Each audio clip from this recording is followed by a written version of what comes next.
अगर विरोध करेंगे तो स्वाभाविक है कि राजनीतिक लाभ मुझे होगा।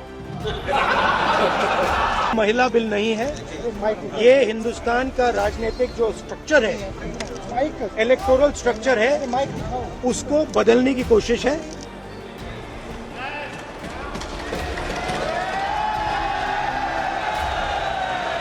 देश का महिलाओं को अब सम्मान अधिकार देने का जो बिल है उसको विपक्ष ने साथ नहीं दिया। बिल के गिरने की क्या कहानी है, क्यों विपक्ष ने सरकार का साथ नहीं दिया और आने वाले चुनावी राज्यों में किस तरीके से इस बिल का पास न होने का असर पड़ेगा। ये कहीं ना कहीं परिवारवाद को इंस्टीट्यूशनलाइज कर देगा। जिस संघर्ष की बात प्रधानमंत्री मोदी जी पिछले 11 साल से कर रहे हैं वो एक बार फिर से इंस्टीट्यूशनलाइज हो जाता, क्योंकि इस बिल में कोई भी ऐसे गार्ड रेल्स नहीं थे जो मेरिट को प्रमोट करते। सरकार सीनियर अपोजिशन लीडर्स के साथ बैठ के इसके ऊपर चर्चा की। डिलिमिटेशन बिल भी विपक्ष नहीं अपोज करता अगर सबको कॉन्फिडेंस में लेके एक लेजिटिमेट फार्मूला सबके सामने रखा जाता और उस पर बहस होती। अब वोट आप परसेंटेज मैंने देखा, उसके बाद से मैं लगातार सोच रहा हूँ कि भारतीय जनता पार्टी के पिछले 12 वर्ष के कार्यकाल में ऐसा कोई भी कदम नहीं था जो विफल गया हो। जो चुनाव से पहले अभी वेस्ट बंगाल का चुनाव बहुत क्रिटिकल है बीजेपी के लिए, वो उनके लिए, अच्छा दोनों पार्टियों के लिए, ऐसा नहीं, ममता बनर्जी के लिए भी और बीजेपी दोनों के लिए जो है वो एकदम प्रतिष्ठा का प्रश्न, मूंछों का सवाल बना हुआ। तो ऐसी स्थिति में इन्होंने एक लैंडमाइन बिछा दी कि तुम इधर चलो तो दगेगी, उधर चलो तो दगेगी। क्या करें, एक तरफ कुआं एक तरफ खाई इन्होंने विपक्षी दलों के लिए, स्पेशली कांग्रेस के लिए इन्होंने खड़ी कर दी। कोई पुरुष सांसद इस पक्ष का हो उस पक्ष का हो, वो अपनी सीट जो है खोना नहीं चाहता है, ये सत्य है। उनको गणित भी पता था, क्या कर रहे हैं ये भी पता था। मुझे लगता है कि ये एक उनकी जो चुनावी रणनीति है उसी का हिस्सा है और इसके दूरगामी परिणाम होंगे जो शायद हमने नहीं सोचे। और ये भी संभव है कि उन्होंने जो सोचा वैसा का वैसा ना हो। फिर भी मुझे लगता है कि ये कोई ऐसा चीज है जिसमें बिटवीन द लाइंस पढ़ना अभी हमारे लिए संभव नहीं हो पा रहा है। नमस्कार, स्वागत आप सभी का। आप देख रहे हैं अपना पसंदीदा कार्यक्रम खबरों के खिलाड़ी। मैं हूं आपके साथ प्रतीक्षा। नारी शक्ति वंदन संशोधन विधेयक जो कि लोकसभा में पेश हुआ और अप्रत्याशित जो वोटिंग थी वो दिखाई पड़ी, लेकिन अपेक्षित वोटिंग नहीं दिखाई पड़ी, जिसकी वजह से वो बिल गिर गया। फिलहाल इसके बाद अब इस बिल का क्या होगा। 2 बिल और थे जिसको कि सरकार की तरफ से कहा गया कि हम इसे भी अब पेश नहीं करेंगे। महिला आरक्षण का बिल परिसीमन बिल के साथ जोड़कर देखा जा रहा था, डिलिमिटेशन का जो बिल था उसके साथ जोड़कर देखा जा रहा था। इसी को विपक्ष लगातार उठाता रहा। इस बिल के गिरने की क्या कहानी है, क्यों विपक्ष ने सरकार का साथ नहीं दिया और आने वाले चुनावी राज्यों में किस तरीके से इस बिल का पास न होने का असर पड़ेगा, इसी का पूरा विश्लेषण करेंगे। हमने भी इस बात का ध्यान रखा है कि चूंकि महिला आरक्षण पर बात करनी है तो कम से कम हम अपने कार्यक्रम में तो 33% आरक्षण जैसा दे ही दें। 6 गेस्ट में 2 हमने महिला गेस्ट रखी है। गुंजा जी हमारे साथ बहुत दिनों बाद आई हैं, बहुत स्वागत गुंजा जी। पूर्णिमा त्रिपाठी जी हमारे साथ हैं, अनुराग वर्मा जी हमारे साथ हैं, राकेश शुक्ल जी हमारे साथ हैं, विनोद अग्निहोत्री जी हमारे साथ हैं और अमर उजाला डिजिटल के संपादक जयदीप कर्णिक जी भी हमारे साथ हैं। शुरुआत गुंजन जी से करते हैं क्योंकि बहुत दिनों बाद गुंजन जी आई हैं। पहले दौर में हम अपने मेहमानों से बात करेंगे इस बिल को लेकर जो कि गिरा है, और दूसरे दौर में जब हम अपने मेहमानों के पास जाएंगे तो हम चर्चा करेंगे कि चुनावी राज्यों में इसका कैसा असर होने वाला है। शुरुआत करते हैं गुंजन जी, ये बिल जो कि 2023 में पास हो गया था लेकिन संशोधन के साथ उसे सरकार फिर लेकर आई। महिला होने के नाते इस बिल के गिरने पर आपकी सबसे पहली प्रतिक्रिया? थैंक यू सो मच, आपने हमें अपॉर्चुनिटी दी और I would like to congratulate. आप हमेशा महिलाओं को पहली पंक्ति में रखती हैं अपने शो में, तो इसके लिए आभार। देखिए, कल जब बिल पास नहीं हुआ, मेरा निजी कहना हमेशा से यही है कि जो ये बिल है ये कहीं ना कहीं परिवारवाद को इंस्टीट्यूशनलाइज कर देगा। जिस संघर्ष की बात प्रधानमंत्री मोदी जी पिछले 11 साल से कर रहे हैं वो एक बार फिर से इंस्टीट्यूशनलाइज हो जाता, क्योंकि इस बिल में कोई भी ऐसे गार्ड रेल्स नहीं थे जो मेरिट को प्रमोट करते। हमारे पंचायत के रिजर्वेशन को आए हुए 30 साल हो गए हैं, लेकिन आज भी अगर आप नीचे जाके देखते हैं तो वहाँ पे पंचायत पति जो हैं वो हर मीटिंग में बैठे होते हैं। तो यहाँ पर भी वही होता, अगर ये बिल पास हो जाता तो जो 33% सीट्स बढ़ रही थी लोगों की बहुओं को, बेटियों को, बीवियों को और बहनों को मिल जाती। कोई भी जो महिला संघर्ष करके ऊपर आती है वो तो हमेशा ही आखिरी पंक्ति में होती है, क्योंकि लोग चाहते हैं कि जो सत्ता है वो परिवार में रहे। तो वही होता जो जाति रिजर्वेशन में हुआ है कि भाई पहले बाबा ने लिया, फिर बेटे ने लिया और फिर पोती को मिल गया। वही यहाँ पर भी होता है, बड़े अधिकारियों की बीवियां और बेटियों को बहुत आसानी से टिकट मिल जाता।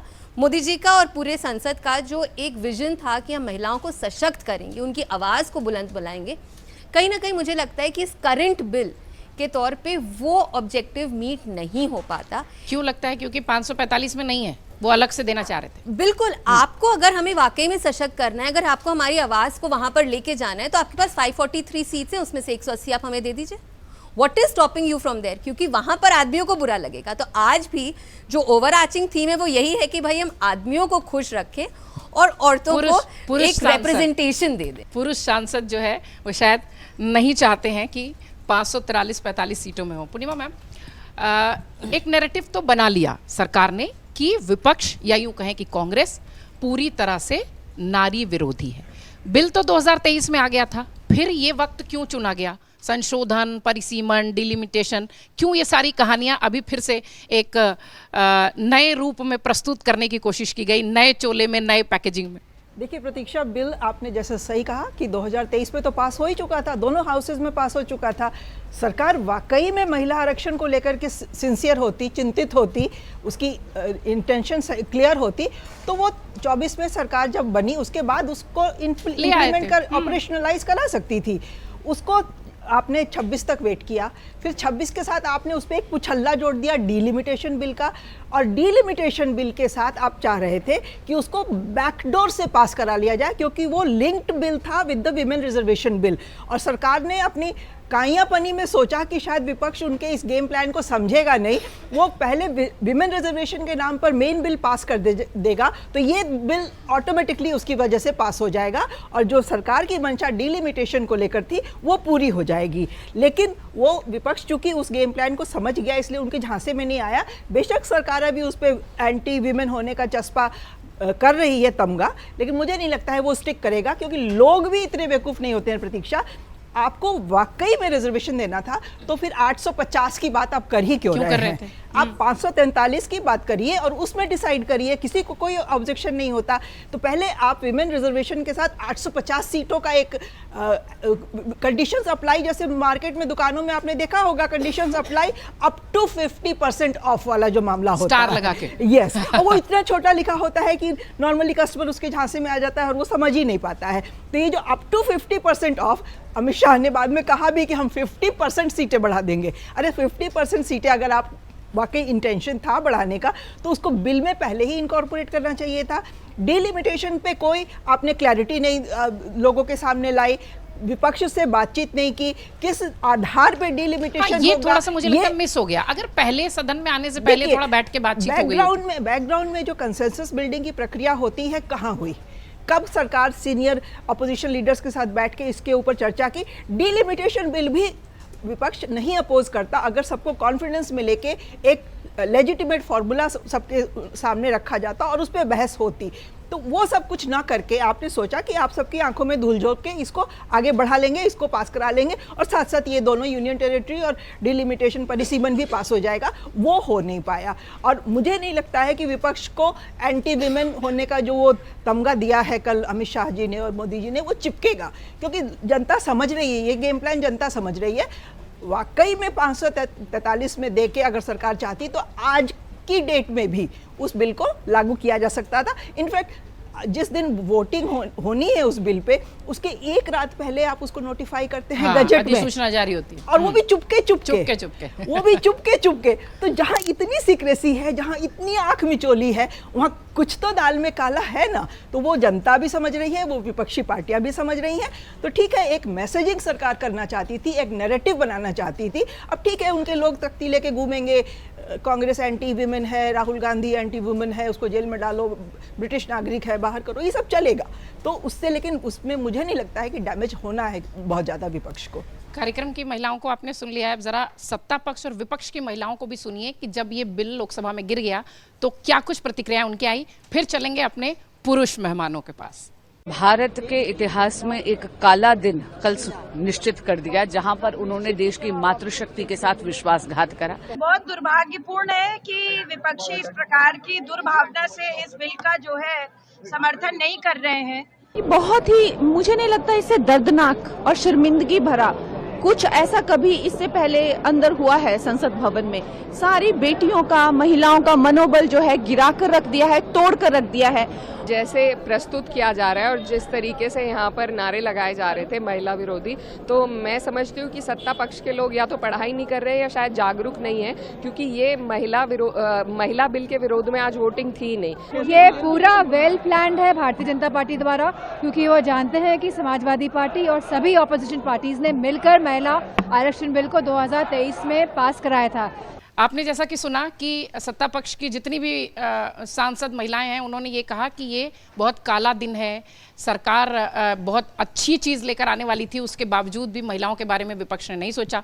और विपक्षी जो सांसद हैं, महिला सांसद, वो लगातार ये बात कह रही हैं कि अच्छा हुआ कि ये बिल नहीं आया, क्योंकि ये एक तरीके से धांधली थी। राकेश सर, हमारी कार्यक्रम की भी महिलाओं ने अपनी बात रख दी और बीजेपी और कांग्रेस और तमाम विपक्षी पार्टियों के महिलाओं ने भी अपनी बात रख दी। ये बिल गिरा, या यूं कहें कि जिस बिल को नई पैकेजिंग के साथ लाया गया था, परिसीमन जोड़ के, वो बिल गिरा। क्या कहानी आप देखते हैं सरकार की मंशा को लेकर और बिल गिरने को लेकर? में निराशा और विपक्ष में खुशी होगी, लेकिन सबसे मूल प्रश्न जो है, वोटिंग हुई, अब वोट आप परसेंटेज मैंने देखा, उसके बाद से मैं लगातार सोच रहा हूँ कि भारतीय जनता पार्टी के पिछले 12 वर्ष के कार्यकाल में ऐसा कोई भी कदम नहीं था जो विफल गया हो। तो कल का कदम विफल क्यों हुआ, ये सबसे बड़ा मूल प्रश्न है, जिसका हल किसी के पास नहीं है। मुझे लगता है इसका उत्तर सिर्फ दो लोगों के पास है, प्रधानमंत्री नरेंद्र मोदी जी और गृह मंत्री अमित शाह जी के पास, कि ऐसा कौन सा ऐसा पॉइंट था जहां इनसे चूक हो गई, जो हर कदम पे मैकेनिज्म मैनेजमेंट लेके चलते हैं। क्या उनको नहीं पता था कि हमारे पास 326 का या जो भी संख्या उपस्थित होगी, उसमें 1/3 बहुमत नहीं आ पाएगा? जिस सदन में अनुच्छेद 370, 3 तलाक जैसे कानून बहुत आसानी से बन गए हो, उस सदन में महिला आरक्षण और परिसीमन पे इतना बड़ा गैप खड़ा हो गया हो, तो ये प्रश्न मेरे मन में लगातार है। हाँ, मतलब सवाल भी जायज है। ये सुलझ नहीं रहा मेरे पास से, क्या आखिर क्या ऐसा कारण पड़ा कि जिसकी वजह से। दूसरा प्रश्न मेरे मन में ये है कि जब हर चीज़ की शुरुआत या समापन प्रधानमंत्री जी करते थे, तो ऐसा कौन सा कारण था कि प्रधानमंत्री जी को बीच में आके संबोधन करना पड़ा? ये भी बड़ा प्रश्न है। तो ये इन दोनों चीज़ों से जो एक चीज़ स्पष्टता मेरे मन में हुई, वो ये कि पूरा इनिशिएटिव यानी पूरा का पूरा जो काम था, वो माननीय गृह मंत्री अमित शाह जी ने अपने हाथ में लिया हुआ था। और अमित शाह जी के बारे में एक कथन है कि वो जो चीज़ हाथ में लेते हैं पूरा करके उसको सफलतम पूरा करते हैं। तो आखिर कल ये विधेयक विफल क्यों हुआ, ये बहुत बड़ा प्रश्न है। अब बार बार एक बात आता है कि 543 में ही रिजर्वेशन क्यों नहीं दे दिया गया। प्रतीक्षा जी, आप एक एक पार्टी के, चाहे छोटा पार्टी हो, रामदास अठावले की ही पार्टी क्यों ना हो, और भारतीय जनता पार्टी जो विश्व की सबसे बड़ी पार्टी, एक एक सांसद से यदि आप पूछेंगी तो सब यही कहेंगे कि 543 में नहीं, क्योंकि कोई भी व्यक्ति अपना हक नहीं मरवाना चाहता, और ये सरकार को भी पता है और ये विपक्ष को भी पता है। विपक्ष भले ही मामले पे विपक्ष भले ही बाहर ये कह रहा हो कि नहीं, हम महिला आरक्षण के विरोध में नहीं हैं और हम चाहते हैं 543 में कर दिया जाए, लेकिन उन्हें भी ये पता है कि 543 में यदि 181 सीटें दी जाएंगी रिजर्वेशन में, तो हमें भी असंतोष का सामना करना पड़ेगा, क्योंकि 543 में 181 एक बड़ा फिगर होता है जो महिलाओं के लिए रिजर्व किया जाएगा। तो आप देखिए, जब ये महिला आरक्षण विधेयक और डिलिमिटेशन का आया, तो उसमें आप सभी सांसदों के मन में खुशी की लहर देखे होंगे, क्योंकि सभी सांसद ये तो मान के चल रहे थे कम से कम हमारी टिकट तो पक्का है, में से नहीं जाएगा। हमारी टिकट तो पक्का है, और अब जो भी जाएगा तो जो नई सीटें बनेंगी उसमें रिजर्वेशन होगा। तो बिल गिरने के बाद एक बार फिर से उनके चेहरे पे आपको मायूसी दिखी होगी कि यदि बिल गिर गया, डिलिमिटेशन नहीं हो रहा और प्रेशर पॉलिटिक्स हुई, तो अब एक खतरा ये पैदा हो गया है कि क्या 2029 के चुनाव में हमारी टिकट सुरक्षित है। डीलिमिटेशन के बाद क्योंकि सभी पार्टियों के सामने एक बड़ी समस्या आती प्रत्याशियों की, तो पुराने प्रत्याशियों के रिपीट होने की संभावनाएं ज़्यादा थी। अब मान लीजिए हम कहते हैं कि 120 सीटें उत्तर प्रदेश में हो जाती, आज 80 का आंकड़ा लेके सभी पार्टियां चल रही हैं, लेकिन फिर आपको 60 सीट 60 कैंडिडेट ऐसे तलाश करने पड़ते जो अपनी सीट पे फाइट कर सके। तो ये तमाम ऐसे प्रश्न हैं प्रतीक्षा जी जिसका जवाब हमारे आपके पास ही नहीं, उस पार्टी के लोगों के पास भी नहीं है। उनके पास भी ये यक्ष प्रश्न की तरह खड़ा है कि ऐसी कौन सी दिक्कत आई या ऐसा क्या हुआ, क्या सरकार 2 कदम पीछे हट के कोई एक नया नैरेटिव तय करना चाहती है या सरकार 2 कदम जंप करके गिर गई है। तो ये एक ऐसा प्रश्न है जो अभी हमारी समझ के बाहर। 2 लोगों को तो पता ही होगा ना सर, पीएम मोदी। मैं बोला ना कि 2 लोगों को पता है, प्रधानमंत्री जी और गृह मंत्री जी, कि वो 2 कदम पीछे गए हैं या 2 कदम आगे जाते हुए लड़खड़ा गए। बिल्कुल। अनुराग सर, महिलाओं की प्रतिक्रिया आपने सुन ली। 543 में तो आप जगह दे नहीं रहे हो और बड़ी बड़ी बातें कर रहे हो। देखिए प्रतीक्षा जी, मुझे जो लगता है ना, पीएम मोदी ने अपने भाषण में एक बात कही कि सारे सांसदों से एक अपील करी, सारे विपक्षी दलों से एक तरह से ये अपील करी कि अपने अपने घरों की महिलाओं को देखें और उसके बाद वोट करें, अपने अंतरात्मा से पूछें। तो उस वक्तव्य को विपक्षी दलों ने कुछ ज़्यादा सीरियसली ले लिया और जब उन्होंने अपने परिवारों को देखा, उनका तो हमारे परिवार की तो सारी महिलाएं संसद में बैठी ही हैं, सब मंत्री और मुख्यमंत्री सब बन चुकी हैं। सचमुच अंतरात्मा की आवाज़ सुनी, उन्होंने एक्चुअल अंतरात्मा की आवाज़ सुनी। और मतलब कि उन पार्टियों में, दलों में हालत ये है कि अगर उनके परिवार की कोई महिला अगर इच्छा जाहिर कर दे तो वो संसद में बैठी होगी। ऐसी हिंदुस्तान की राजनीति की ये हालत है, ऐसी व्यवस्था है। तो उन्होंने अपनी अंतरात्मा की आवाज़ सुनी और बिल के विरोध में वोट दे दिया। अच्छा, अब इसके बाद एक जो चीज़ आती है वो ये आती है कि आखिर जो राकेश जी ने भी कहा, ऐसा क्या था कि जो मैनेजमेंट में जो पार्टी सबसे स्ट्रांग है वो क्यों नहीं मैनेज कर पाई। देखिए, ये मेरा जो अपना मानना है, ये बात सच है कि इतना बड़ा स्टेप कोई, चाहे वो सत्ता पक्ष हो या विपक्ष हो, कोई भी इतना बड़ा स्टेप इतनी आसानी से लेना नहीं चाहता। बहुत फूक फूक के कदम रखना चाहेगा कि क्या डायनेमिक्स बनेगी, क्या इक्वेशन बनेगी, किसी को कुछ नहीं पता बाद में, अगर आप जो एग्जिस्टिंग सीट की बातें हो रही हैं उसकी। लेकिन एक चीज़ जो चुनाव से पहले, अभी वेस्ट बंगाल का चुनाव बहुत क्रिटिकल है बीजेपी के लिए, वो उनके लिए, अच्छा दोनों पार्टियों के लिए, ऐसा नहीं, ममता बनर्जी के लिए भी और बीजेपी दोनों के लिए जो है वो एकदम प्रतिष्ठा का प्रश्न, मूंछों का सवाल बना हुआ। तो ऐसी स्थिति में इन्होंने एक लैंडमाइन बिछा दी कि तुम इधर चलो तो दगेगी, उधर चलो तो दगेगी। क्या करें, एक तरफ कुआं एक तरफ खाई इन्होंने विपक्षी दलों के लिए, स्पेशली कांग्रेस के लिए इन्होंने खड़ी कर दी, इन्होंने टीएमसी के लिए खड़ी कर दी। अब उसमें जो है इन्हें फंसना तो कहीं ना कहीं था ही, वो इस तरह से फंसे। अगर डिलिमिटेशन की बात करी जाए प्रतीक्षा जी, मुझे तो नहीं लगता, क्योंकि आज की जो हालत है हर दलों में लोग, भाई जब तक नई सीटें नहीं बनेंगी, नए लोग क्या सिर्फ दरी और कुर्सी बिछाने के लिए हैं, भाई उनको भी तो जो 20-20 साल से संघर्ष कर रहा है, ग्राउंड लेवल पे काम कर रहा है, उसको भी तो जो है सत्ता में आने का मौका चाहिए, उसको भी तो लोकसभा और विधानसभा में बैठने का मौका चाहिए। तो जब तक सीटें बढ़ेंगी नहीं, उनको मौका कैसे मिलेगा? उसमें कोई बुराई नहीं है। अगर सीटें बढ़ाई जाने की बात हो रही है तो उसमें मुझे तो कोई बुराई। विपक्ष ने उस पर तो नहीं हो, विपक्ष ने कहा रेशियो में वो होगा, उत्तर दक्षिण के रेशियो की दिक्कत होगी। देखिए वो सारी बातें आप वर्कआउट कर सकते हैं, ऐसा कोई मुद्दा नहीं है। अच्छा, जब देखिए आपको मानो या ना मानो, लेकिन आपको ये, अगर कोई सरकार का प्रधानमंत्री, गृह मंत्री कोई सदन में बात कह रहा है तो आपको माननी तो पड़ेगी ना। आप एक हाइपोथेटिकल अपने दिमाग में कोई कल्पना लेके उस पर बात नहीं कर सकते हो ना, आपको कहीं ना कहीं उस पर चर्चा करनी पड़ेगी, बात करनी। आप बात करोगे नहीं, आपने लोकसभा में पता नहीं क्या वो बॉल उछाली और पता नहीं चेन बांध दी, पता नहीं क्या बातें कर रहे हैं। आप वहां तक आ रहे हैं? नहीं, मैं आ नहीं रहा, लाना चाह रही थी वो जादूगर था सर, जिसने बॉल उछाली थी और उसको बाद में चेन में बांधा गया था। तो ठीक है, जो भी था, तो आपने कोई समझदारी की कोई कंक्रीट तो बात करी नहीं। आपने बात ये करी कि आपके लिए अगर ये साउथ और नॉर्थ इतना बड़ा मुद्दा था तो उस पर कोई सकारात्मक बात क्यों नहीं हो सकती है, जब सरकार कह रही है कि ऐसा कुछ नहीं होगा, उसी रेशियो में बढ़ेगा।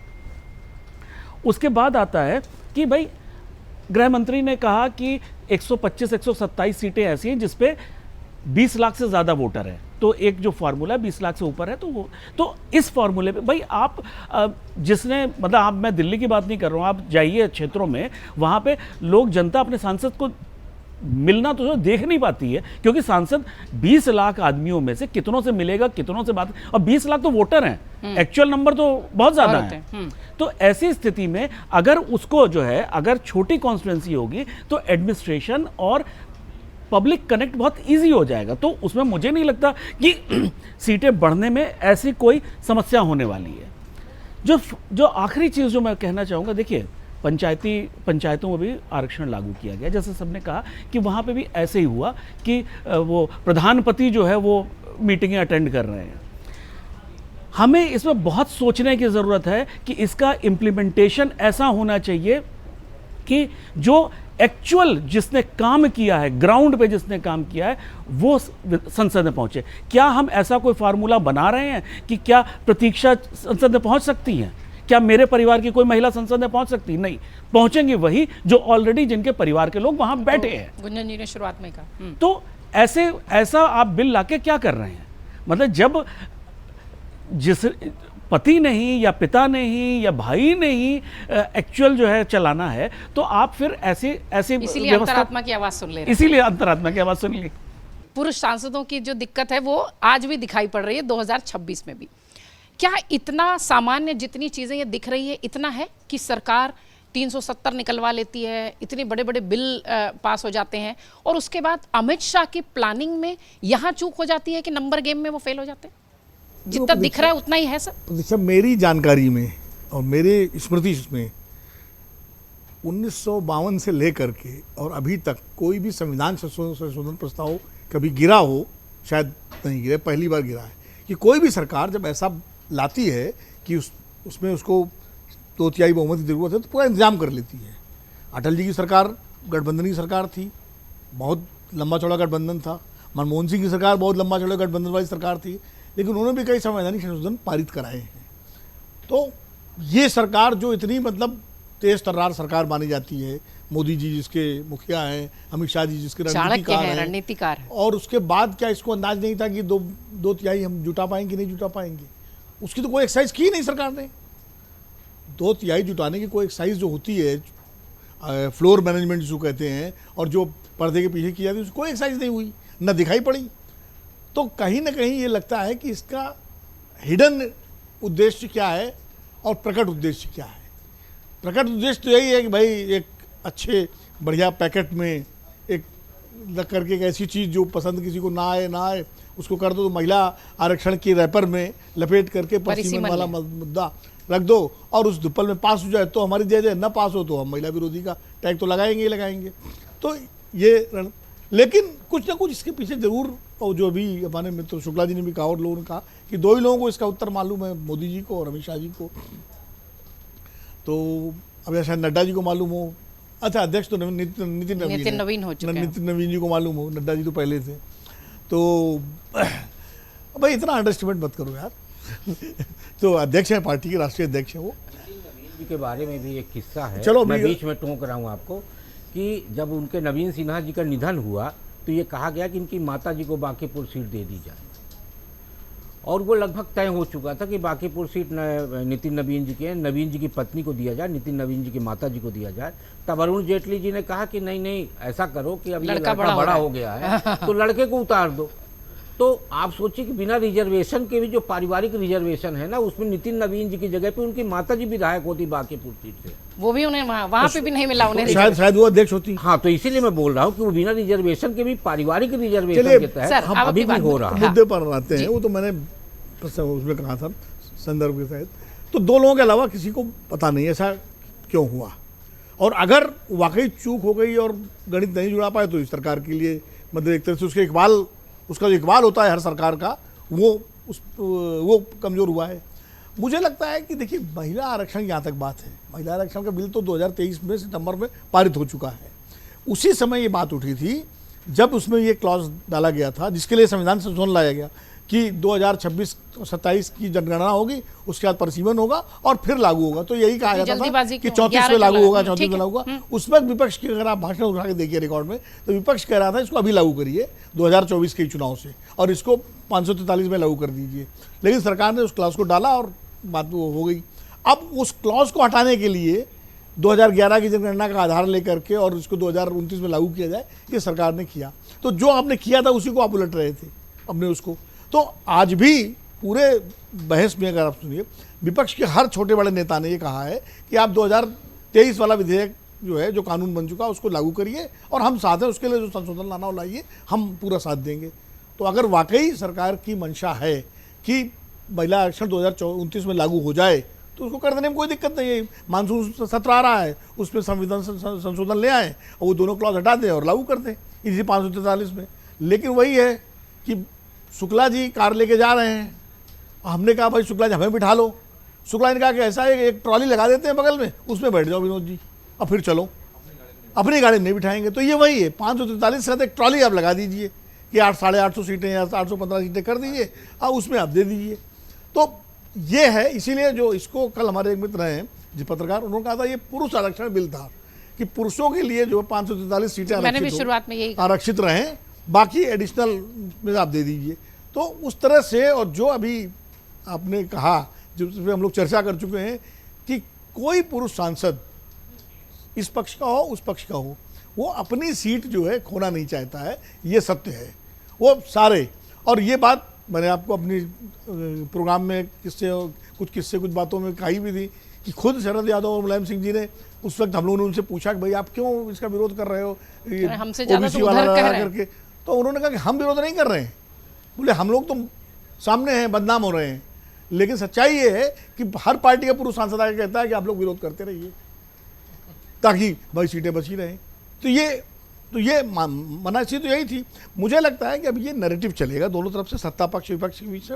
सत्ता पक्ष जो है वो कहेगा कि विपक्ष महिला विरोधी है और विपक्ष कहेगा कि अगर आपको लागू करना है तो आप 2023 का लागू कर दीजिए। तो ये लड़ाई अब आने वाले दिनों में राजनीति का मुद्दा ये बिल रहेगा। और अभी इसमें एक चीज़ और इंटरेस्टिंग हुई है, दक्षिण भारत का जो मुद्दा आया है, जो खासकर उसमें लीड जो डीएमके ने ली है, उसका फायदा डीएमके को तमिलनाडु के चुनाव में निश्चित रूप से मिलेगा। चुनाव पर सर अगले उसमें दूर हो गई है ये। सर हमने तो अपने कार्यक्रम में आरक्षण दे दिया है 33% का, 2 महिलाएं आगे बैठी हैं और दोनों एक स्वर में ये कह रही हैं कि ये तो पुरुषों का बिल था जो कि 543 में न देके 805 की बात कही गई, और वो वहां पर भी जो राजनेता हैं उन्हीं के परिवार की बेटी, बहू और पत्नी पहुंचेगी। ये हमारे जैसी आम महिलाओं के लिए नहीं था। ये बिल गिरना क्या इतना सामान्य दिख रहा है, या फिर चाणक्य की वाकई में इसे भूल कही जाए, या फिर ये कहा जाए कि कोई और जंप आगे होना है, उसके पीछे 2 कदम पीछे वाला मामला है? देखिए, ये अच्छा है कि कल हमने सोचा कि अगर महिला आरक्षण पे बात हो रही है तो कम से कम यहाँ हो जाए। लेकिन ये 33% के आंकड़े से तो मैं भी सहमत नहीं हूँ। 33% क्यों होना चाहिए? पूरी की पूरी भी हो सकती है। सारी अच्छी महिला पत्रकारों का एक बल्कि पैनल बिठाइए, और मैं संपादक होने के नाते कहता हूँ कि ऐसा होना चाहिए।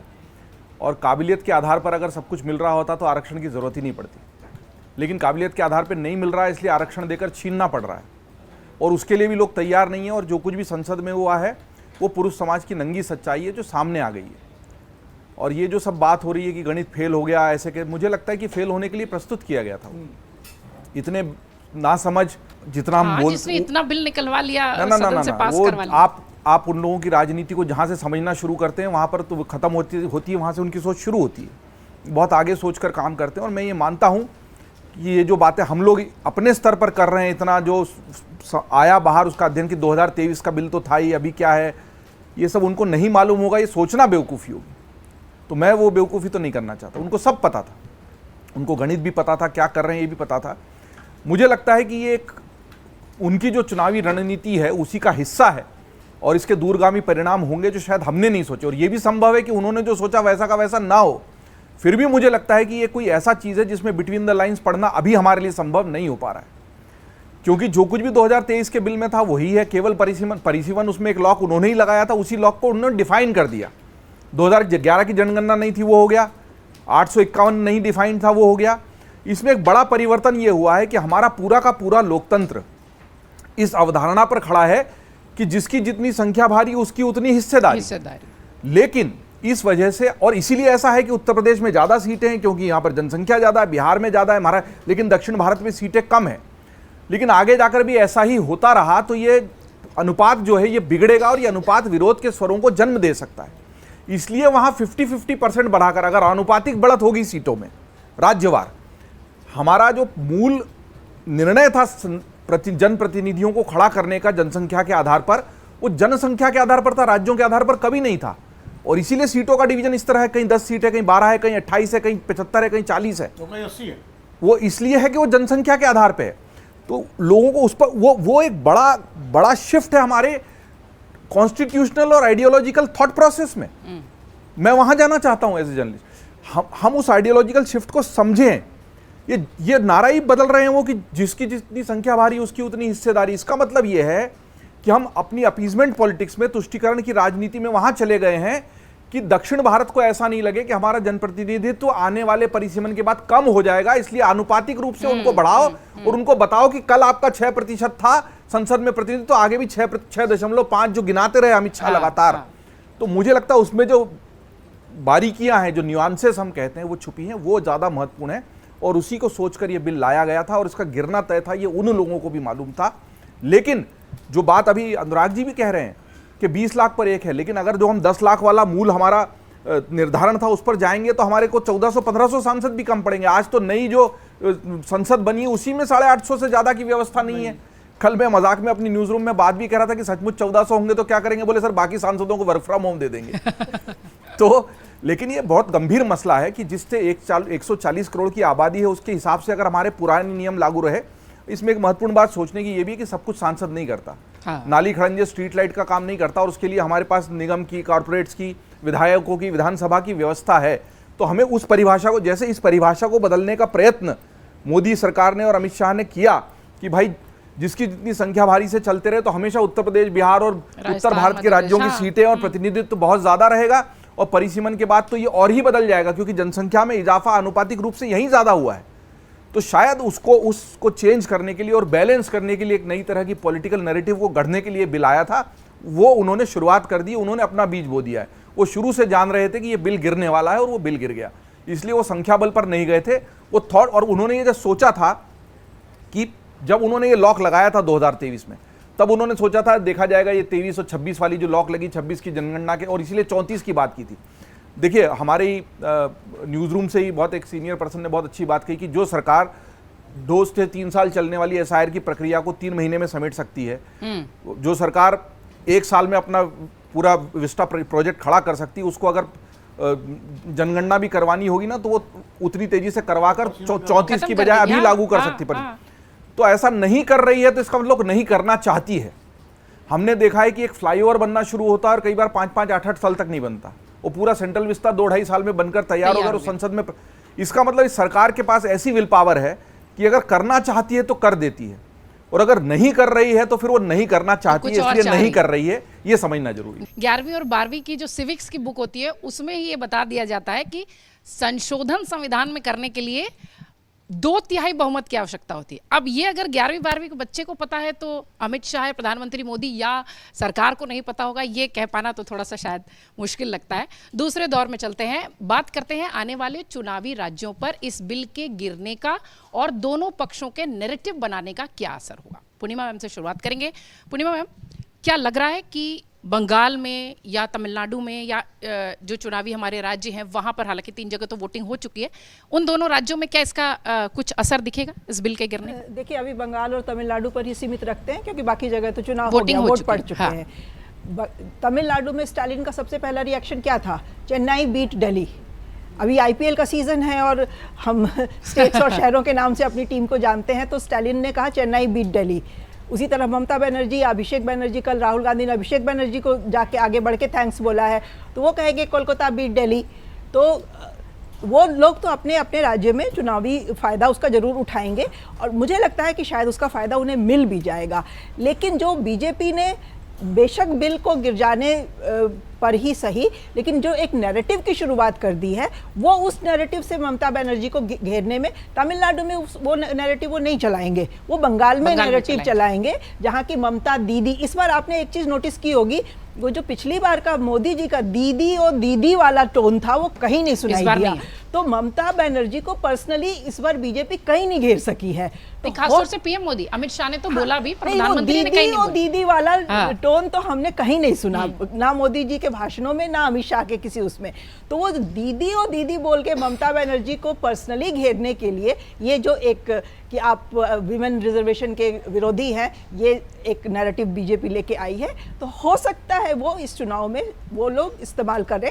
उसका फायदा नुकसान तो हम देखेंगे 4 तारीख को हुआ है कि नहीं हुआ है, बट मुझे नहीं लगता है कि टीएमसी को उसका बहुत बड़ा नुकसान होगा, क्योंकि ममता बनर्जी का जो विमेन फॉलोइंग है अपने स्टेट में बहुत तगड़ा है, बहुत जबरदस्त है, और उसमें सेंध लगाना बीजेपी के लिए मुश्किल है। थोड़ा बहुत 1-8% इधर उधर हो सकता है, हो जाए, लेकिन अदरवाइज ममता की अपनी पकड़ बहुत मजबूत है। वो चाहे विमेन वोटर हो, चाहे नॉर्मली जो नॉन बीजेपी का जो वोटर तबका है उसमें हो। तो अब बंगाल में क्या नैरेटिव होगा हम वो देखेंगे कि क्या उसमें आगे लेके बीजेपी चलती है। आज उसकी एक झांकी हमें दिख गई है।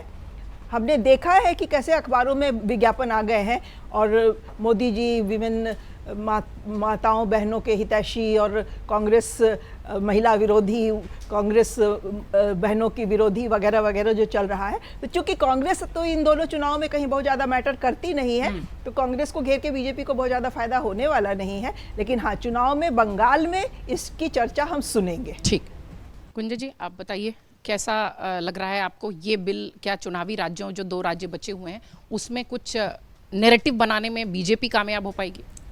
2 चीज़ें हैं। पहली चीज़, जो जब भी हमने सीनियर्स को सुना तो मेरे मन में बस एक ही कंक्लूजन था कि शायद ये जो पूरा सेशन जो हमने किया ये 3 दिन का, ये एक नैरेटिव बिल्डिंग सेशन था। नियत में ही खोट थी, प्रचार सत्र था ये। बिल्कुल, और ये बहुत दुख की बात है, बिकॉज मुझे ऐसा नहीं लगता था कि प्रधानमंत्री हो या गृह मंत्री हो वो इतनी कमज़ोर नियत के साथ कुछ लेके आएंगे, वो भी महिलाओं के लिए। मतलब he is known to have so much support of women. Voter turnout is at an all time high of the women, considering the policy interventions जो वो आज तक करते आए हैं महिलाओं के लिए, बी इट मुस्लिम विमेन और non Muslim women, urban women के लिए भी।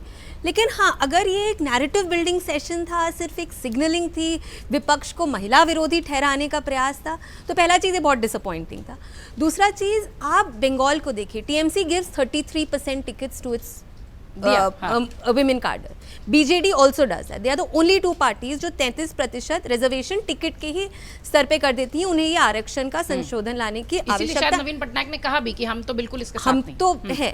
प्लस अब देखिए, जो उनकी विमेन कैंडिडेट्स आती हैं, भले ही वो फिल्म इंडस्ट्री से आती हों, दूसरी पार्टी के कार्डर से लेते हैं, महिलाओं की वॉइस मुझे मेरे ख्याल से वेस्ट बंगाल में टीएमसी की बहुत सशक्त है। तो कहीं भी तरीके से आपको ये कहना कि टीएमसी महिला विरोधी है, ये बहुत डिफिकल्ट नैरेटिव होगा। I am not saying impossible होगा, कंसिडरिंग सबने बोला कि जो गृह मंत्री करने का संकल्प लेते हैं वो कर ही लेते हैं, लेकिन यहाँ पे मुझे नहीं लगता इतना आसान होगा, considering we don't have much time also. और दूसरा चीज़ देखिए, आप कांग्रेस के पास Priyanka Gandhi is there who is as good as the party head high command to say कि नहीं हमने तो लगाया हुआ है। देखिए हमारे यहाँ इतनी महिलाएं, प्रियंका गांधी, आप कहाँ से लेके आएंगे? आप अपनी कैबिनेट में देखिए, आप अपने मुख्यमंत्रियों के मिक्स में देखिए, आपने कहीं ना कहीं लीडरशिप के लेवल पर महिलाओं को क्या उतनी अपॉर्चुनिटी दी है? आप जब महिलाएं, जब आपके इसमें जब बोलती हैं महिलाएं आपके संसद में, BJP does not have that kind of voice despite of the Prime Minister making such women led interventions and development. मुझे लगता है कहीं ना कहीं वो अब सिग्नलिंग से ज़्यादा जाके हमें इम्प्लीमेंटेशन पे आना होगा। ये प्राइम मिनिस्टर का 3rd टर्म है, people are looking at it very closely. उनके कैरिज्मा को अब हम डेटा के साथ कंपेयर कर रहे हैं कि क्या वो कैरिज्मा एक्चुअली प्रूव हो रहा है या वो सिर्फ जैसा मैम ने कहा कि अखबारों पे, विज्ञापनों पे ठहर रहा है। अनुराग सर, दीदी को इस नैरेटिव से क्या डेंट पहुंचा पाएगी बीजेपी, अगर ये उसी लिए बनाया गया है तो? जी, जैसे परसेप्शन और नैरेटिव की बातें हो रही हैं, ये पूरी राजनीति ही परसेप्शन और नैरेटिव का खेल है, इसके अलावा कुछ है नहीं। अब पिछले 10-12 सालों में तो एकदम श्योर ही नहीं, कह सकते पहले से ही था, लेकिन अब जो है देखिए, कांग्रेस जो चीज़ छोटी सी करती है, बीजेपी उसको इंस्टीट्यूशनलाइज कर देती है।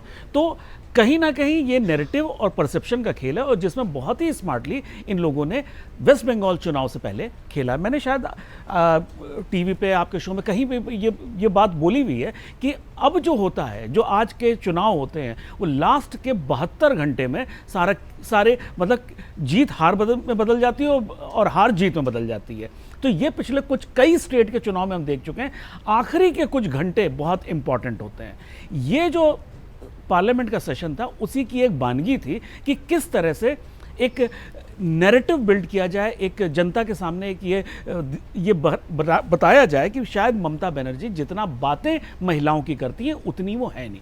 देखिए, महिलाओं का जो राजनीति में रोल रहा है, अगर हम उसकी बात करें तो इस पे जो सबसे ज़्यादा जिन्होंने एक तरह से जो पाथ ब्रेकर टाइप के थे, वो नवीन पटनायक जी, जिन्होंने महिलाओं को सशक्तिकरण के लिए बहुत काम किया और फिर उनको राजनीति में उनको 20-25 साल महिलाओं ने बिठा के रखा। उसके बाद वही ममता बनर्जी ने किया, उनको 15 साल से वो, उसके बाद सेम पैटर्न पे बीजेपी ने किया, और बीजेपी बहुत सक्सेसफुली पिछले 10-12 साल से राजनीति में है। तो इसमें कहीं ना कहीं कांग्रेस इस समय पिछड़ रही है। और जैसे गुंजन जी ने कहा कि प्रियंका गांधी जी फेस थी, देखिए महिलाओं का क्या, देखिए प्रियंका गांधी जी अगर कांग्रेस का फेस बन के टीवी पे आ रही हैं या प्रेस कॉन्फ्रेंस कर रही हैं, तो वो महिला सशक्तिकरण नहीं है, वो नेहरू गांधी फैमिली सशक्तिकरण है। वो सर वो यूपी में आई थी, एक सीट वो भी उनकी थी, प्रमोद जी की, वो मिल गई थी उन्हें। बस नारी हूं, लड़ सकती हूं, हाँ, स्त्री तो, शक्ति की बात अरे उस समय तो मैंने ग्राउंड पे, जिस समय उन्होंने पहली बार आके वो प्रचार किया और पूरी कमान संभाली, टीवी और अखबारों में तो लग रहा था कि पता नहीं क्या होने वाला है, और ग्राउंड पे वो खुद कार्यालय में बैठी और 10 आदमी वहां पे नहीं है। तो ये चीज ग्राउंड पे ये है। आप नेहरू गांधी फैमिली की बात करके आप महिला सशक्तिकरण की बात मत करिए। वहां तो यह है कि उनके परिवार का मतलब पूरी हिस्ट्री निकाल लीजिए, उनके परिवार के कोई दूर दूर के भी रिश्तेदार जो हैं वो भी सत्ता में भागीदारी उनकी रही हुई है। तो इस समय जो मुझे ये लगता है, जिस तरह से ये चीजें हुई हैं, इसमें विपक्ष कहीं ना कहीं फंस गया है, और वेस्ट बंगाल के चुनाव में इसका असर हमें अभी तो थोड़ा सा टाइम बचा हुआ है, अभी तो 72 घंटे की, आखिरी के 72 घंटे में क्या होगा वो देखने वाला होगा, लेकिन असर होगा। कांग्रेस पार्टी के लिए, जैसे अभी अनुराग जी ने कहा कि ये प्रियंका गांधी अगर फेस बनती है तो वो नेहरू गांधी फैमिली का सशक्तिकरण माना जाएगा, एम्पावरमेंट उनका माना जाएगा। वो पार्टी जिसकी की फेस इंदिरा गांधी रह चुकी है, जिसने गूंगी गुड़िया से शुरुआत की थी, उसको गूंगी गुड़िया सब बुलाते थे, और जब अपने पीक पे थी तो उनको कहा जाता था the only man in the cabinet. उस पार्टी को सशक्तिकरण की जरूरत नहीं है, ये पैतरे महिला सशक्तिकरण तो कम से कम नहीं है, लेकिन उनके पास एक चेहरा तो है। आपका कौन डिफेंड करेगा? आप how will you explain that with so many seats? ये वाली एक दिक्कत तो है बीजेपी के पास। चुनावी राज्यों में कितना असर? यदि महिला आरक्षण राजनीतिक लाभ का कारण होता तो 2024 में भारतीय जनता पार्टी 240 सीटें नहीं पाती, वो 400 सीटें जीतती, क्योंकि महिलाएं आरक्षण के नाम पे एक बारगी वोट डाल देती। लेकिन महिलाओं का जो वोट देखा गया है, भारतीय जनता पार्टी शासित राज्य हो या गैर भारतीय जनता पार्टी शासित राज्य हो, वहाँ 2 तरह के वोटर पाए गए। एक वो जो बहुत पढ़ा लिखा हुआ है, वो डेवलपमेंट के नाम पे वोट देता है, और दूसरा वो जिसे हम फ्री बीज कहते हैं, पर फ्री बीज कहने की बजाय यदि हम डायरेक्ट बेनिफिट कहें तो ज़्यादा अच्छा है। महिला घर की अभिभावक होती है, और भारत में 6 लाख गांव हैं, और उस 6 लाख गांव की महिलाएं बराबरी से काम करती हैं। उनको भी लगता है कि हमारे हाथ में 2 पैसे होने चाहिए, लेकिन 2 पैसे नहीं होते। तो तमाम राज्य सरकारें उन महिलाओं के हाथ में 2 पैसे देना शुरू किया, और जब उनके हाथ में 2 पैसे आए तो उनका रुझान उस पार्टी की तरफ गया। तो इसका फायदा मिला पिछले 10-12 साल में मिला। बीजेपी को मिल मैं इसीलिए रहा है। बोला कि सिर्फ भारतीय जनता पार्टी नहीं, गैर भारतीय जनता पार्टी शासित राज्यों को भी मिला, वो अपने सामने उदाहरण के तौर पे। तो इसलिए ये कहा जाए कि महिला आरक्षण विधेयक पारित हो जाने से भारतीय जनता पार्टी बंगाल और तमिलनाडु जीत जाएगी, और केरल तो खैर हो गया, बंगाल और तमिलनाडु जीत जाएगी, और बिल गिर गया तो अब इसका फायदा डीएमके को हो जाएगा और उधर ममता बनर्जी को हो जाएगा। देखिए, दोनों जगहों पर एक बंगाल में 11 सीटें भद्र लोग की हैं और चेन्नई की 11 सीटें शहरी लोग की हैं। तो ये दोनों पार्टियां 11-11 सीटों के लिए नैरेटिव नहीं बनाएंगी, और यदि 11-11 सीटों की नैरेटिव बनाती तो फ्री बीच के लिए ना तो ममता बनर्जी की भाग्य लक्ष्मी भंडार योजना होता और ना डीएमके जो है तमाम चीज़ें बांटने की घोषणा करती, जो दे रही उसको डबल करने की कोशिश करती। सवाल यहाँ पे ये नहीं है कि महिला आरक्षण विधेयक का कितना लाभ होगा। मुझे नहीं लगता कि भारतीय जनता पार्टी इन 2 राज्यों के, जिसका 23 तारीख को 29 तारीख को वोटिंग होना है, उसके लिए 3 दिन का विशेष सत्र बुलाएगी। और ये जानते हुए भी कि विनोद जी जैसे कह रहे हैं कि पता था, तो ये जानते हुए कि इस पे हम 2/3 बहुमत नहीं जुटा सकते, तो विधेयक गिराने के लिए, अपनी हार दिखाने के लिए, और वो एक सत्र बुलाएगी, स्पेशल सत्र बुला के, और अपनी हार का प्रदर्शन करेगी। भारतीय जनता पार्टी की राजनीति इतनी अस्थिर है, ये तो मैं आज तक नहीं देख पाया, चाहे वो सत्ता में रही हो या ना रही हो। हमेशा वो प्रबंधन के साथ राजनीति करती है, और उसके बारे में कहा जाता है कि एक चुनाव खत्म होते उस राज्य में वो दूसरे चुनाव की तैयारी शुरू कर देती है। तो ये तो नहीं हो सकता। बार बार जो आरक्षण के टाइम पे महिला आरक्षण को लेके एक बात जो कही जाती है कि भाई उत्तर और दक्षिण, तो दक्षिण के राज्यों में सीटें कम होने वाली हैं, उत्तर के राज्यों में बढ़ने वाली हैं। मैं जब जनसंख्या का अनुपात निकाला गया 2011 का, तो उसके बाद मेरे मन में आया कि जनसंख्या वृद्धि का कारण क्या है, क्या वो फर्टिलिटी रेट है।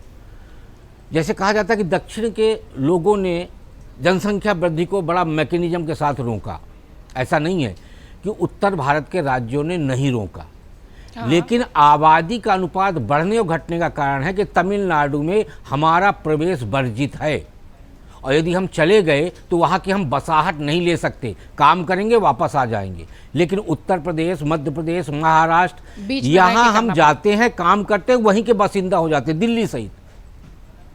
तो ये दोनों अंतर है। आंध्र प्रदेश में भी हम बसाहट नहीं लेते, काम करके हम वापस आ जाते हैं। केरल तो हम काम करने जाते ही नहीं हैं। तो ये एक बेसिक अंतर है जनसंख्या का जो असंतुलन है उसको सर यूपी बिहार में भी या उत्तर के राज्यों में भी देखिए तो 10 साल पहले 4 बच्चे हुआ करते थे, आज 4 बच्चे का कंसेप्ट नहीं है। 10-12 साल में भी एक बच्चे, तो ये तो कहीं नहीं सकते। शिक्षा जी, पूरे देश का हमने फर्टिलिटी रेट निकाला और राज्यवार निकाला। सभी राज्यों का फर्टिलिटी रेट जो है 1.2 से ऊपर नहीं गया है। हाँ, बिहार का 1.4 था जो घट गया। नॉर्थ ईस्ट में तो 1.0 तक की स्थितियां, मैं उस राज्य का नाम नहीं लूंगा, 1.0। तो ऐसे में पूरे देश के राज्यों ने अपने यहाँ जनसंख्या नियंत्रण का मैकेनिज्म अपनाया, काम किया। लेकिन जैसे इस देश में कहा जाता है कोई भी नागरिक किसी भी राज्य में कहीं भी बस सकता है, तो यदि हम उत्तर प्रदेश में काम कर रहे हैं और हमको लगता है कि हमें यहाँ बस जाना चाहिए, तो हम वहाँ मकान बना लेते हैं, वहाँ के निवासी हो जाते हैं, तो फिर हम मध्य प्रदेश छोड़ चुके हैं। तो ऐसी स्थितियों में तमिलनाडु में ये स्थितियाँ नहीं है, दक्षिण के लगभग सभी, आंध्र प्रदेश में नहीं, तेलंगाना में नहीं, तो इसलिए हम वहां काम करके लौट आते, वहां के हम वोटर तक नहीं बनते। तो ऐसी स्थितियों को देखते हुए यदि ये कहा जाए कि हमने नियंत्रण कर लिया और उत्तर प्रदेश, बिहार, मध्य प्रदेश और महाराष्ट्र के लोगों ने जनसंख्या बढ़ा दिया, तो ये बिल्कुल मुझे लगता है कथन गलत है। आपको अपने यहाँ की स्थितियों को बदलना चाहिए, लोगों के लिए दरवाजा खोलना पड़ेगा, और ये जो भाषाई विरोध है उसको खत्म करिए, तो आप पाएंगे कि बाकी उत्तर दक्षिण के जो विभेद है वो खत्म हो बराबर हो जाएगा। बिल्कुल ठीक है। जिन लोगों को भी वो उत्तर दक्षिण वाले मामले में, मुझे लगता है इस विश्लेषण से उनकी तस्वीर क्लियर हो गई होगी। विनोद सर, चूंकि ये वाला दौर चुनावी राज्यों पर असर का है, तो ममता दीदी या डीएमके, आईडीएमके, तमिलनाडु की जो राजनीति है, वो इस पूरे जो प्रकरण 3 दिनों का दिखाई पड़ा उससे प्रभावित होगा? वोटिंग, चुनाव परिणाम तमिलनाडु में तो प्रभावित होगा, बंगाल का मैं नहीं कह सकता, क्योंकि तमिलनाडु में डीएमके मुद्दा उसने बनाया, उसको मिल गया मुद्दा। पहले तो जब चुनाव घोषणा हुई थी और चुनाव, तब तो ये कुछ विशेष सत्र की बात ही नहीं थी। वैसे विशेष सत्र नहीं था, ये बजट सत्र ही एक्सटेंड हुआ था और विशेष बैठक थी, वो बीच में ब्रेक था, सैनिटाइज नहीं किया गया था उस समय। हम लोग इसको विशेष सत्र कह रहे हैं, तकनीकी रूप से ये ठीक नहीं है। ये विशेष बैठक थी जो ब्रेक करके बजट सत्र का एक्सटेंशन, बजट सत्र का एक्सटेंशन था, ठीक है, किया गया। तो ये तब तो था नहीं, ये तो अचानक उनके हाथ में मुद्दा आ गया। और जिसको तमिलनाडु ने शुरू में 2023 में भी ये मुद्दा उठाया था तमिलनाडु ने, जब ये बात हुई थी कि इसको जो है परसीमन होगा जनगणना के आधार पर, सीटों की संख्या बढ़ेगी, तब दक्षिण के राज्यों ने उठाया था, बैठक भी हुई थी, सबको चिट्ठियाँ लिखी थी, चीफ मिनिस्टर्स की मीटिंग भी हुई थी।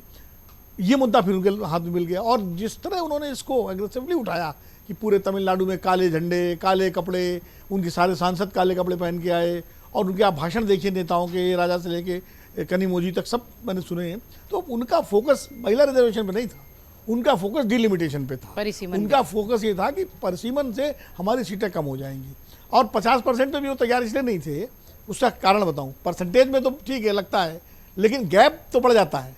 उत्तर प्रदेश की 120 सीटें हो जाएंगी, तमिलनाडु की 59 होंगी, अभी गैप है 40 सीटों का, फिर गैप हो जाएगा 60 सीटों का, तो नंबर एक्चुअल नंबर में गैप बढ़ रहा है। इसलिए भी उनका अपने तर्क था, तो वो तो इसको मुद्दा उन्होंने बना लिया। इसलिए AIADMK के उस पर बड़े खामोश थे। AIADMK एक तो उनकी स्ट्रेंथ नहीं है हाउस में उस तरह से, और तो वो कहीं जो है इस मुद्दे को लेकर डिफेंसिव मोड में रहे, क्योंकि बीजेपी के एलाइज है। चंद्रबाबू नायडू डिफेंसिव हो गए एलाइज होने के कारण। स्टालिन ने इसको जो है पूरी तरह से, चुनाव चल ही रहे हैं 23 को पोलिंग, उन्होंने इसको मुद्दा बना लिया, तो उसका असर वहाँ तो पड़ेगा। पश्चिम बंगाल में भी सुर वही था। कल्याण बनर्जी का भाषण सुनिए, और जितने लोग बोले कि छोटे राज्यों का जो है बंगाल का शेयर कम हो जाएगा, वो सब कोशिश उन्होंने वही की है। क्योंकि महिला आरक्षण पर ममता बनर्जी का ट्रैक रिकॉर्ड बहुत अच्छा है, जिस तरह की उन्होंने पंचायतों में दिया हुआ है, स्कीम्स उनकी चल रही है, पार्टी में जिसको टिकट देती हो, तो वो मुद्दा उन्होंने इसको वही DMK वाली लाइन ली। अब वो कितना चल पाएगी कितना नहीं चल पाएगी ये मैं नहीं कह सकता, क्योंकि वहाँ दूसरे मुद्दे काफ़ी प्रभावशाली हैं जिन पर चुनाव हो रहा है। लेकिन DMK को इसका जो है लाभ मिल सकता है जिस तरह उन्होंने इसको बनाया। दूसरी बात यह है कि ऐसा नहीं, देखिए दक्षिण के राज्य, इस देश में कहीं भी किसी के बसने में कोई संवैधानिक रोक नहीं है, कोई कानूनी रोक नहीं है। हम जाके तमिलनाडु बस सकते हैं, तमिलनाडु वाले आके गोरखपुर में बस सकते हैं, कोई कहीं बस सकता है। हमारे तमाम रिश्तेदार हैदराबाद में, बेंगलोर में रह रहे हैं, चेन्नई में हैं। लेकिन चूंकि कुछ सांस्कृतिक विविधता ऐसी है जिसके तहत उत्तर भारत का आदमी जो है वहाँ काम करके और उसके बाद लौट आता है, उसको थोड़ा एक मतलब कहते हैं ना सहजता नहीं महसूस होती, शायद वो एक कारण है, हो सकता है। हालांकि बड़ी संख्या में बिहार के, उत्तर प्रदेश के लोग वहाँ नौकरी कर रहे हैं, मजदूरी कर रहे हैं, क्योंकि पलायन सबसे ज़्यादा उत्तर भारत के राज्यों से होता है। सबसे ज़्यादा जो पलायन है उत्तर प्रदेश से, बिहार से, मध्य प्रदेश से, छत्तीसगढ़ से, जो श्रमिकों का पलायन है। सर आंध्र प्रदेश में तो आधे से ज्यादा मध्य प्रदेश के श्रमिक है, छत्तीसगढ़ के श्रमिक है। आप कोविड के टाइम में सबसे ज़्यादा जब आ रहे थे लोग लौट के, तो हैदराबाद से ही लौटे थे, तो वहाँ उन राज्यों से पलायन नहीं होता है। अब सारे आपके जो इंडेक्स हैं डेवलपमेंट के, उनमें वो हमसे आगे हैं उत्तर से, तो उनके भी कंसर्न है। मुझे लगता है ये मुद्दा थोड़ा सा जटिल है, इसको संवेदनशीलता के साथ हल करना चाहिए। जैसे अब ये तो बिल गिर गया, अब 2026-27 की जनगणना के बाद परसीमन होगा। परसीमन जिस वक्त हो उस वक्त सरकार को चाहिए कि सभी चीफ मिनिस्टर्स के साथ, सभी पॉलिटिकल पार्टीज के साथ, सारे स्टेक होल्डर के साथ एक बृहद बातचीत करके, कंसल्टेशन करके, और इसका एक तार्किक समाधान निकालना चाहिए, जिससे दक्षिण और पूर्वोत्तर और छोटे राज्यों के लोग भी अलगाव न महसूस करें और उत्तर भारत के लोगों का जो अधिकार है उसका भी हनन ना दिखाई पड़े। बिल्कुल ठीक है। हालांकि परिसीमन होगा और जनगणना हो जाएगी तो फिर ओबीसी के आरक्षण की मांग शुरू हो जाएगी, अरे ओबीसी का आरक्षण ही। सर तमिलनाडु से स्टालिन ने एक संदेश भेजा कल, चेन्नई डिफीट्स दिल्ली, तो क्या ऐसा लग रहा है कि वो चुनावी राज्य है उनका, तो वो ये जो बिल गिरा है उसको बढ़त के तौर पर अपनी ओर ले जाएंगे, वोटर्स में नैरेटिव बना पाएंगे? या दीदी, चुनाव तो निश्चित तौर पर IPL का मैच नहीं है, इसलिए चुनाव में क्या होता है तो 4 मई को हम लोग यहाँ बात कर ही रहे होंगे, उसके पहले का विश्लेषण हम जरूर करेंगे।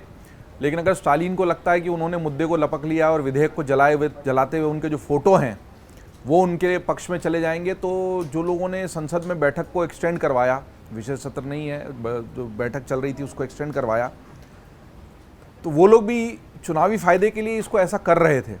बल्कि दक्षिण से ये जो विरोध 2023 में भी जब परिसमन की बात हुई थी तो उठा था, उसी को शांत करने की कोशिश थी। और विनोद जी ठीक आकलन कर रहे थे, और ये पेचीदा भी मुद्दा है। लेकिन ये बताइए, ये नहीं तो फिर क्या? सिर्फ जनसंख्या के अनुपात में कर दिया जाएगा तो फिर तो बहुत दिक्कत होगी। राकेश जी ने बहुत विस्तार से विश्लेषण किया, कहाँ क्यों बढ़ी क्या नहीं बढ़ी वो एक अलग मुद्दा है। वस्तुस्थिति क्या है? वस्तुस्थिति में केवल जनसंख्या के आधार पर अगर आप सीटें बढ़ा देंगे तो उत्तर भारत के राज्यों की सीटें बहुत बढ़ जाएंगी और दक्षिण भारत की उस अनुपात में नहीं बढ़ेंगी, वो तो 50% का बेरी। तो ये तो अब चूंकि चुनाव चल रहे हैं और उन्होंने उसको अपने फेवर में करने की कोशिश की, उल्टा विरोध के जो स्वर दक्षिण भारत से उपजे थे उनको ही कहीं ना कहीं शांत करने की कोशिश थी कि भाई एग्जैक्टली पॉपुलेशन के प्रोपोर्शन में नहीं करते लेकिन 50-50% कर देते हैं, और ये नहीं तो कोई और विद्वान आ जाए और वो बताए कैसे होगा। भारत कोई आसान मुल्क तो है नहीं ना, बहुत पेचीदा मुल्क है, यहाँ सीधा गणित कोई चलता नहीं है। क्योंकि गणित, अब आरक्षण दो तो आरक्षण के बीच में आरक्षण आ जाता है, 33% देंगे फिर बोलेंगे ओबीसी करो। वो जाति का गणित तो पूरे टाइम गिनाते ही रहे राहुल गांधी वहां पर। उनको लगता है कि वो 240 वाले ताले की चाबी आज भी खुलेगी, जबकि कई चुनावों में नहीं खुली। अब उस चाबी को फेंको भाई, दूसरी चाबी ढूंढो। एक चाबी से हर ताला नहीं खुलता है। हरियाणा में लगाया नहीं खुला, महाराष्ट्र में लगाया नहीं खुला, बिहार में लगाया नहीं खुला, फिर वही चाबी लगाए जा रहे हैं। अब दिक्कत यह है ना कि वो चाबी फेंको भाई, दूसरी चाबी ढूंढो, नहीं तो ताला कभी खुलेगा नहीं, दूसरे लोग दरवाजे खोल खोल के अंदर घुसते रहेंगे राज्यों के। ये दिक्कत है। तो बंगाल में भी प्रभाव पड़ सकता है महिला वोटरों पर और चुनावी राजनीति पर प्रभाव डालने के लिए ही ये किया गया। और लेकिन इसमें एक समझदारी की कोशिश थी कि जो कॉन्फ्लिक्ट आ रहा है, जो परिसीमन वाली दिक्कत आ रही है, 11 को पहले बेसलाइन नहीं माना गया था, उसको मान लिया गया। अगर उसको सब आज नहीं तो कल हल तो करना पड़ेगा। अगर आप जो इंदिरा गांधी जी के समय से लॉक लगा हुआ है ये 2000, उसको खोलेंगे और उसके बाद परिसीमन करेंगे और उसके बाद सीटों का फिर से बंटवारा तय होगा तो कैसे करेंगे? चलिए ये बता दीजिए। सरकार को कोसना, उनकी राजनीति पर उंगलियां उठाना तो बहुत आसान है। 4 विद्वान बैठ के ये तय करके बता दें कि कैसे होगा। कैसे हो? हर आदमी अपना कपड़ा अपनी तरफ खींच रहा है तो बीच में फटेगा ही ना। वो द्रविड़ राजनीति करेंगे, वो आर्य बनाम द्रविड़ उठाने की कोशिश करेंगे, हिंदी पे रेलवे स्टेशन पर लिखे बोर्ड जला देंगे। ऐसे देश चलेगा क्या? जब देश चलाना पड़ता है तो बड़े व्यापक निर्णय लेने पड़ते हैं और उसमें 50% मैं ये मानूंगा कि अगर इसको इससे बेहतर, मैं तो कल सोचने की कोशिश कर रहा था, मुझे लगा अगर ये नहीं करेंगे तो ये विस्फोट और बड़ा है। और उसको विरोध आपने किया भी था 2023 में, उसी विरोध को शांत करने की ये कोशिश थी। और ये नहीं तो दूसरा फार्मूला ले आइए ना। विरोध करना आसान है, विकल्प देना और सही तथ्य रखना कठिन है। जैसे कल उन्होंने, अमित शाह ने अखिलेश यादव को भी टोका था ना। वो कह रहे हैं गाजियाबाद में आप जो वोटर बता रहे हैं वो गलत है, तो इन्होंने कहा भाई मैं वही कह रहा हूं कि आज तो 2011 की स्थिति में ये हो रहा है, जब नई जनगणना आएगी तो स्थिति और खराब होगी। तो आप पक्ष में बोल रहे हैं, विपक्ष में बोल रहे हैं, पता ही नहीं। कभी आप वो ताइक्वांडो के दांव ले आते हैं, कभी जादूगर को कुर्सी से बांधकर उसमें से कबूतर खरगोश निकालने की कोशिश करने लगते हैं। ये देश को मजाक मत बनाइए। गंभीर मसला था, उसी गंभीरता से उस पर संसद में चर्चा हो रही होती तो मुझे खुशी होती। अब सब कह रहे हैं चुनावी राजनीति, राज्यों में चुनाव चल रहे हैं और इसके बीच में जानबूझ, हाँ किया ना जानबूझ के, बिना राजनीति के वहां बैठे हैं क्या वो जिन कुर्सियों पर बैठे हैं? है उनको मंत्रोपचार के साथ महामंडलेश्वर की उपाधि देकर बिठाया है कि जनता ने चुन के बिठाया है? और जैसे महामंडलेश्वर चुने जाते हैं वैसे सांसद चुने जाते हैं क्या देश में? कुछ भी बोलेंगे। अरे भाई राजनीति से ही चुन के जाते हैं तो राजनीति तो करेंगे संसद में, वहां थोड़े हलवा पेड़ा खिलाएंगे आपको। मुद्दे की बातों पर मुद्दे पे रहना चाहिए। मुझे लगता है कि बंगाल और तमिलनाडु के जो अभी वोटिंग बची है उस पर प्रभाव डालने के लिए ही किया था। प्रभाव पड़ेगा या नहीं पड़ेगा, जिस तरह से विरोध हुआ उस तरीके से कोई उसको हथिया ले गया स्टालिन, आज आपको लग रहा है। हो सकता है ऐसा ना हो सकता हो जाए। लेकिन कोई अगर ये कहता है कि गिर गया इसलिए उनको दिक्कत होगी, गिर गया गिरने वाला है ये उनको पता था, ऐसा नहीं। सत्र के दौरान जितने सवाल थे, मुझे लगता है कि यहाँ पे भी ऐसे बहुत सारे सवाल दिखाई पड़ रहे हैं। आपकी क्या राय है जरूर बताएं, कमेंट बॉक्स खुला हुआ है। खबरों खिलाड़ी देखने के लिए आप सबका बहुत शुक्रिया। 4 मई को सुबह 7 बजे से लगातार 5 राज्यों के चुनावी परिणाम आप देख पाएंगे। एक एक सीट का रुझान, एक एक सीट का परिणाम, सिर्फ अमर उजाला.com।